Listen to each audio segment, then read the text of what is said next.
What's happening? It's episode 34, the Chris Paul episode, I guess. Now I'm playing. It's the Walter Payton episode. Uh the big 3-4, Ray Allen. I'm trying to think of all the 34s out there. Does Brianna Stewart wear 34? I think she does, the big 34. The biggest if Brianna Stewart does wear 34. But yeah, man, episode 34. We've been doing a lot of stuff, man. We've been up to a lot of stuff. I mentioned a couple times that I was getting the Polaroid podcast back up and jumping. So you should go check that out right now. Go ahead and add it to your save later, wherever you listen to podcasts. But the Polaroid podcast with Michael Codrington, I think is the full name. And I just have a great time interviewing people. And for the most part, it's at this point, people that, I've crossed paths with at some point in the physical for some reason. But a lot of other times it's just people that's like connected with me on like just this giant web that we call life, and it's so cool. And so I got my dog Zach Geddes on there, all pro lacrosse player. He just finished up a little stint in the championship series, Olympic style lacrosse series they do for PLL. And now he's about to be on their all-star team that they're sending to Japan. So busy time for the guy. But he was my high school quarterback my senior year. That was like the best team we were on, best team that Andover's had in a while, but that's probably going to change. They actually announced not too long ago that Ernie Adams is going to take control of the program. Apparently, he's been helping in an assistant coach capacity, which I didn't actually know. But special advisor to Belichick, great friends with Belichick, well known all across every level of football. And he's taken over, and I guess they're kind of sending out a bat signal like we're gonna win because they've if you look at what's happened at that school across the board, since a certain couple people have taken over leadership, you know, they've had Olympic level hockey players on the boys and girls side. They've won on the boys and girls side. Um, they're nationally ranked in every stick sport on the girls side, all the big three of them. Um, and they're again sending girls national to like playing for national teams. So yeah, I think, and then swimming has always been what it is, and now squash is national, you know. So I think that, yeah, bro, Ernie Adams over there at the helm at the Big Dover, pretty cool stuff. But episode 34, let's get right into the women's NCAA tournament. Is Texas versus UConn inevitable as a championship game or as a Final Four game? Because those are the two teams that have the most firepower in women's basketball more often than not at this point. Uh, Chalk does rock, you know what I'm saying? Rock chalk, as they say. And so normally the top couple seeds make their way pretty deep. Um, and another reason for that too is like the control of the possession in the women's game. A lot more half court basketball, a lot more disciplined sets. In the men's college basketball game, it's a lot of up and down hoops. A lot is determined by just general above the rim play versus like again sets. Does work against teams that are undisciplined and that jack up shots. But in the men's game, it's much more likely to swallow you as a team versus in the women's game. When they have like I think Silas Swords for Michigan is a much better player, much better shooter than 99% of probably the men in college basketball. Even like the top couple guys, like they don't have that ability. And this is just as somebody who's watched like high level girls and women's basketball players like just shooting in the gym on their own. Like the amount that they miss compared to the male counterpart is normally pretty low and noticeable. Um, but think about AZ Fudd, right? AZ Fudd is shooting her percentages right now are bonkers. I mean, she's shooting like 49% from the field, 45 from three, and 89 or 90 from the line. And her jumper is just automatic. She shoots at a high, she shoots a high volume, and she only plays like 27 or 28 minutes a game, for a UConn team that just has a bunch of firepower out the wazoo. Sarah Strong is shooting 60% from the field. And that's when one of the three shots she's making is probably a three. She got recruited as one of the best 3-point shooters in the league, and she's shown it. Like, and I don't think she gets enough credit for that.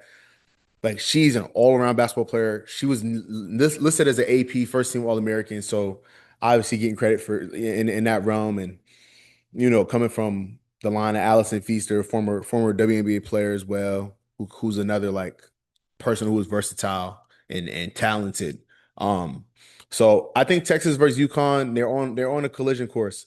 Couple of teams that I like that are in the mix. UCLA, they could be the team that's clicking at the right time. You see them going kind of viral for having a little dance moment, but they have a good nucleus of players that love each other. Hot as bets. They enjoy playing with each other and for each other. UF could get hot right now. McGill, O'Neal could be a 1-2 punch for them. I also like Staley. Uh, yeah, I like Staley and them, but you know, right now, like Latson has just not been the player she was or the player she's expected to be. And that's pretty obvious. Like the question is, what can Staley do or tap into to help her just let loose and become that player during the tournament? Because we've seen players elevate during the tournament and play completely different, or just give their team a completely different element and drag the other team in the deep end in a way that helps them just be victorious. And I think that I know that Staley can activate that with her. But I also know the likes of like Tessa Johnson, she's gonna step up as someone that's been there and knows what it takes to win. Can never count out the Gamecocks when it comes to women's basketball. Caldwell, I think, might be out at Tennessee. It's been a really rough year over there. I think they might make the tournament, but they just had a player hang it up right after senior night because of miscommunication and then, Caldwell's been taking a lot of heat recently in the media. She took some heat after they got blasted by South Carolina.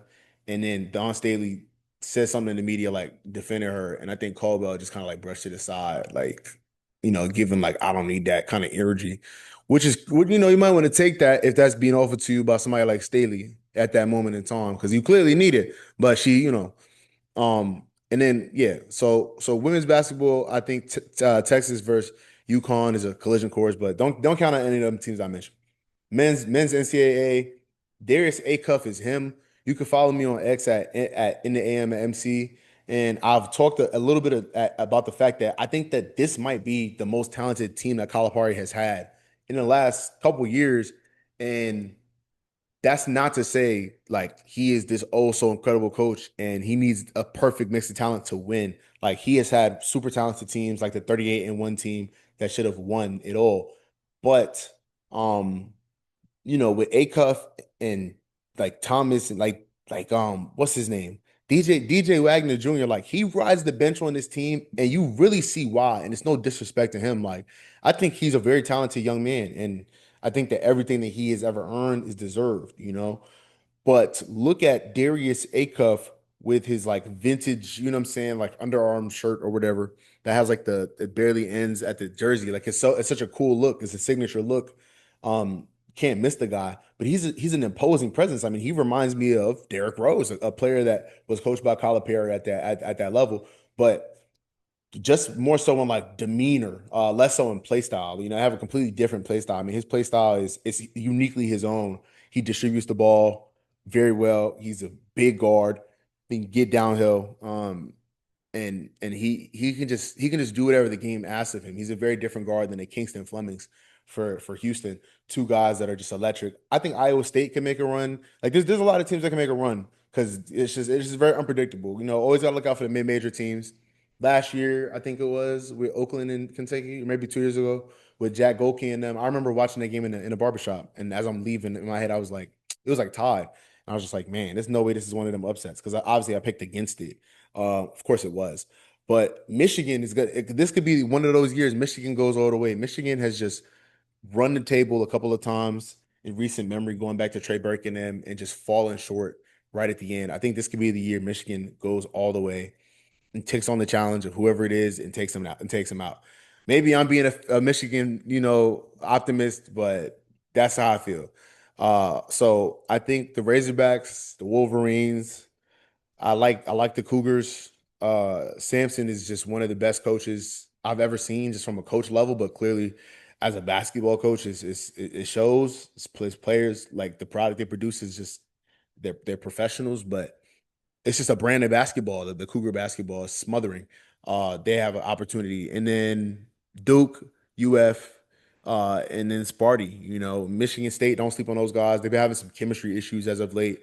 Jeremy Fears, and so, but do not sleep on Michigan State. But let's talk about some of these free agency pickups. Obviously, free agency is still going on today that I'm recording this March 10th, Tuesday, is the first active day of free agency technically. All of these other deals were just in principle beforehand, but they're being reported by Shefty and these guys who report what's the other guy's name? Rappaport. So that means that is real.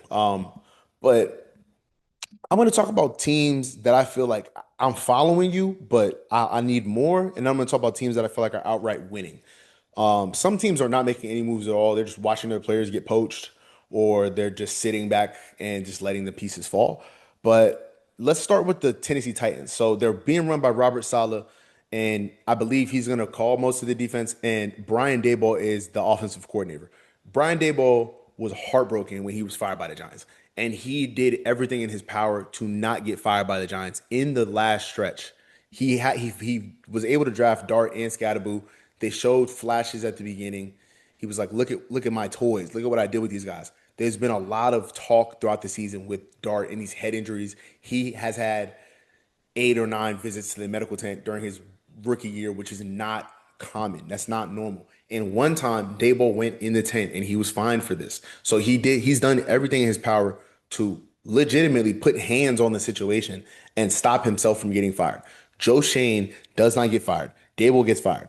Daboll goes to the Titans. He gets Cam Ward. That's the whole story. But they already have a standout piece in Jeffrey Simmons that you can build around defensively. And they have some other guys that are good names on the defense. But then they go out and they just start signing dudes. I think Alontae Taylor is a good signing. I think they signed him for 15 or 16 million dollars. I don't know if that's the number you want him at, but they also signed Cordell Flott for a similar number from the New York Giants. Cordell Flott, in my opinion, has been the best and most consistent DB on the New York Giants in the last couple seasons, and he's still not the kind of guy that you want to pay that much money to. Because when you really think about it, he's no better than a guy like Julian Love, who was being paid $6 million by the Seahawks until recent memory. So to me, like that doesn't, like, you would rather sign Brian Cook, and Cookie excuse me, Brian, they call him that Howard, but Brian Cook goes back to his hometown of Cincinnati, which is a dream for him. Of course, he's gonna go and try to take whatever they're gonna pay him.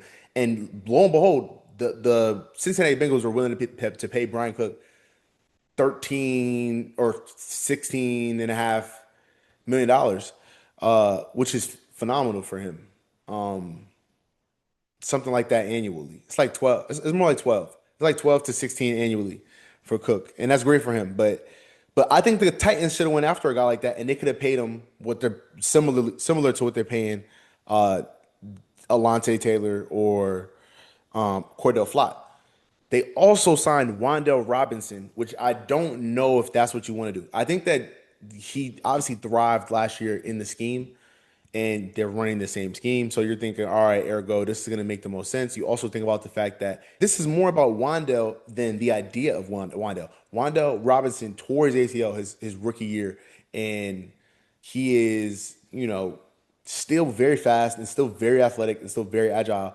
But the projections of a player, once this kind of thing, a player of that caliber who relies on those kinds of things, I don't know if you want to pay him what they are paying him.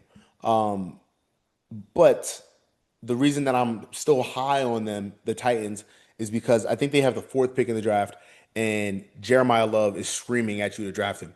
Jeremiah Love and Cam Ward for the next 6 years, 8 years, sign me up. You know what I'm saying?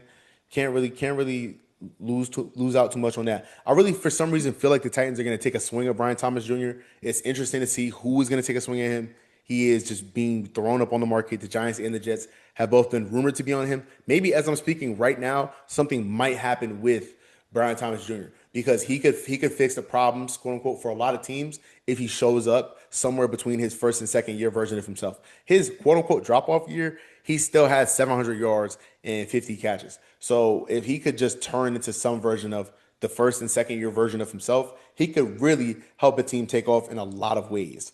But I'm still high on the Titans. The Giants, I like a lot of the moves that they're making, except as of late, they just signed Greg Newsom, for $10 million. It was, I think it's $8 million, can go up to 10, something like that. I think that that's a lot for him when you're looking at a guy like Tariq Woolen, and the word is out that Woolen is trying to ask for like $18 million. You can get him down to way less than that. Like you can get Woolen down to significantly less than $18 million because at the end of the day, like Tariq Woolen is a great player, but these players care about the money on the front. They care about the guaranteed money. So you can give him some guaranteed money and expect him to play a certain way and be a dog. Tariq Woolen was, I believe, a rookie of the year, and then he had a small drop off or a small injury, but then he played in the Super Bowl and he played Super Bowl football. And Tariq Woolen is a guy that the Giants should be signing. They should be signing Christian Wilkins. As much as I dislike a lot of what he has done, and I think that if you're gonna take a stand on anything, it would be nice to take a stand on some of the things he's done. They have not. So he is available. So I think you should sign him. And if you're worried about him in the locker room, you have Dexter Lawrence. And if you're worried about upsetting your franchise player, it's too late. You've upset Dexter Lawrence in a lot of different ways. They've made, what's his face? They made Brian Daboll the scapegoat for their problems, and he had his hand in the problems, but he wasn't the reason. But after he like right at the end of the Daboll days, Dexter Lawrence was very upset, and because he wasn't playing his position, he wasn't playing nose guard, he was playing two eye or three tech, which was crazy, and that's what he was playing consistently in the scheme. There was one time they took him off the field. There was one time they dropped him back. I was like, "What are y'all doing?" I mean, you have Dexter Lawrence, and so who better to take on the team who's proven and played well than a guy who played next to him in college than Christian Wilkins and putting those and Dexter Lawrence as the vet, as the leader, he's gonna have to hold Christian Wilkins accountable in a certain kind of way. You know what I'm saying? And without, being like this parental rah rah rah rah kind of guy, but he's gonna have to hold him accountable. And that's just what that is. Because if not, you run the risk of Dexter Lawrence leaving, and it is what it is. I mean, Leonard Williams was playing next to him, and they played phenomenal together. And then he left, and now he's hoisting the Super Bowl, and he was a part of the Giants. So get with it or get lost. I think Kevin Zeitler should be a Giant. I think Drake Greenlaw should be a Giant. Let's see if they make those decisions.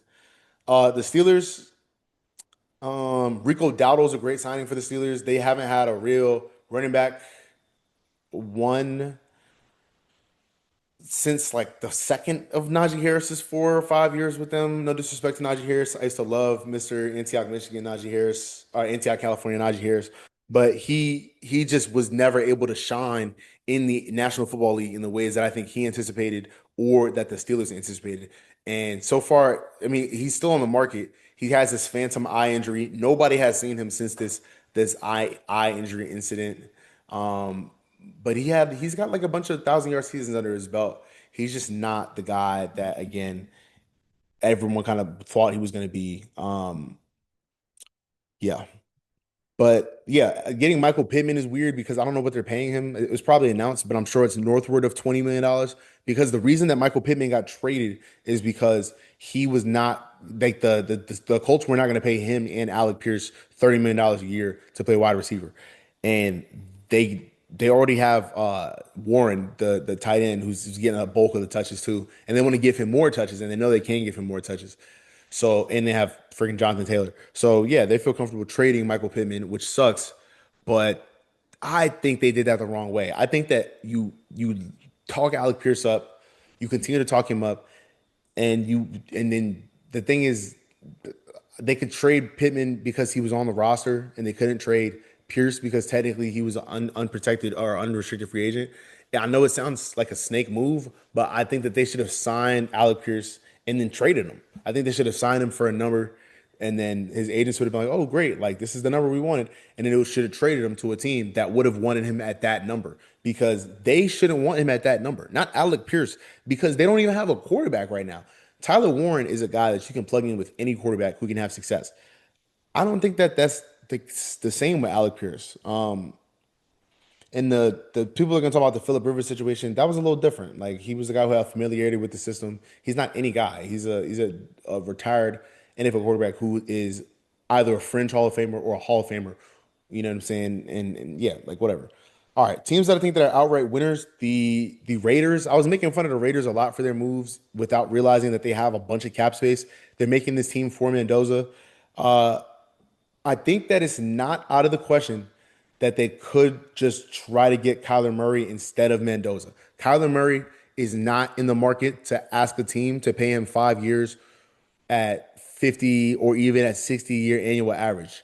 Like Kyler Murray legitimately is trying to regain some of himself. And I think he's going to get paid by a team, but I think it's going to be more of a Baker Mayfield type deal at 3 years, $100 million than it is going to be at, again, 5 years, 260. So it's not crazy to say that they could sign Kyler Murray at a number comparable to that and then trade the number one pick to somebody. Because the thing about them still drafting one is that you still have to pay the number one pick a sizable number. So trading out of the one pick for players that are making less than that number, but that you think are as valuable as that pick is advantageous to you as a team. So I think that the Raiders are actually cooking for real.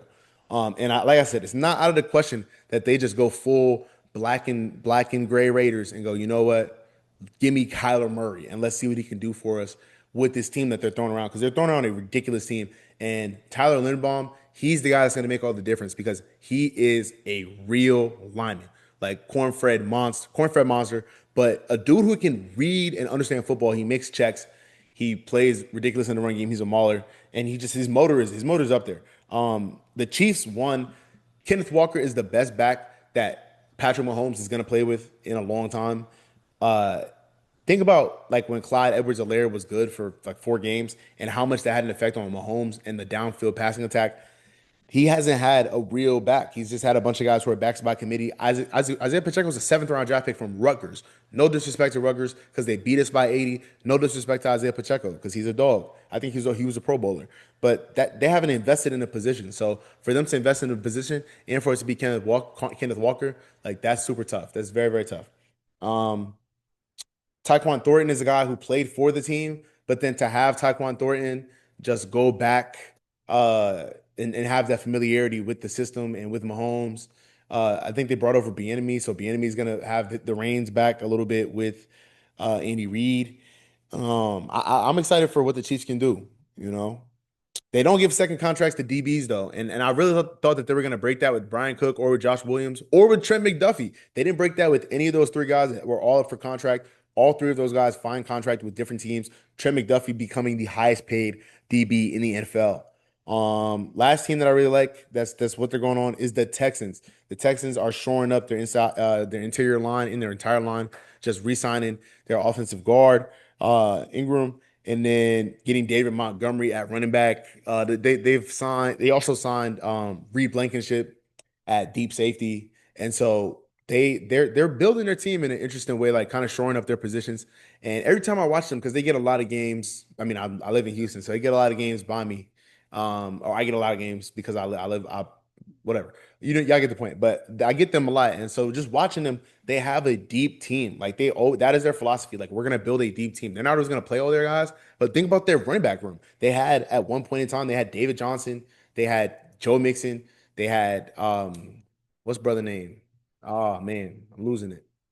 They had Dare Ongumbawale, it's three, and then they had another guy. I'm blanking on right now.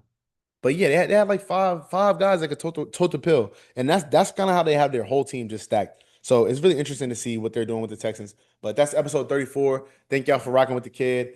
I'm out.